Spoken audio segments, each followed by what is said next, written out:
Committee is discussing the role of technology in TSA's mission to secure the American transportation and aviation industry.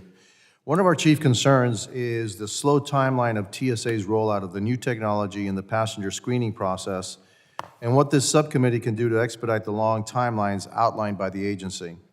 After the terrorist attacks on September 11, 2001, Congress tasked TSA to protect the nation's commercial aviation sector. TSA cannot carry out this mission without the technological systems it deploys at airports around the country. These systems allow transportation security officers and other TSA personnel to screen for weapons, explosives, and other dangerous items that threaten passenger safety. Additionally, TSA's technological systems facilitate passenger identification verification and ensure that known or suspected terrorists and other dangerous criminals do not board commercial flights. These functions are essential for TSA to carry out its statutory mission. The new systems that TSA are bringing online make the agency more effective in carrying out its missions by reducing the possibility of human error and allowing TSOs to focus more attention on interfacing with passengers to resolve pressing issues. However, I am concerned that TSA has not appropriately prioritized the development and deployment of new technological systems within its passenger screening process. Earlier this year, Administrator David Petoskey informed the subcommittee that the agency projects it will fully integrate the new computed tomography or CT machines used to screen carry-on luggage and second-generation credential authentication technology or CAT2 systems used for passenger identification verification by fiscal year 2042 and 2049, respectively. These timelines mean that the agency will take over 20 years to adopt the technologies it needs today. Frankly, obviously, way too slow. I'm concerned that TSA has not adequately prioritized accelerating this timeline.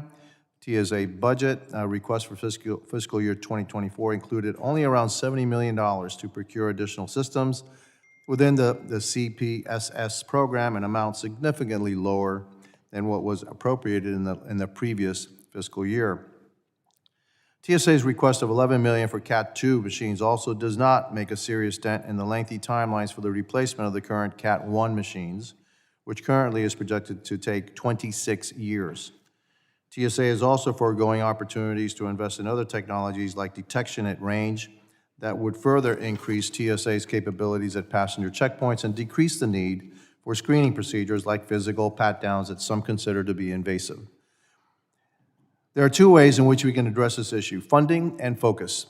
Regarding funding, I was pleased that the House passed Homeland Security Appropriations Bill included a $35 million increase from TSA's original budget request to fund the acquisition of new CT machines. In our previous hearing, Administrator Petoskey, we discussed the possibility of redirecting the September 11 security fee back to TSA. That fee, which is $5.60 for every air passenger per trip, is intended to fund TSA's operations at airports. However, over $1 billion in collected fees are currently diverted to the Treasury to pay for unrelated federal debt. I believe it is time that we revisit the fee diversion and discuss ways in which ending it would help the agency develop and deploy technologies faster. Actually, it's passengers that are paying this fee. Passengers are expecting the best security system, and frankly, I find it quite objectionable that $1 billion that the passengers are paying for are going somewhere else. They're not really being used for what they're paying for.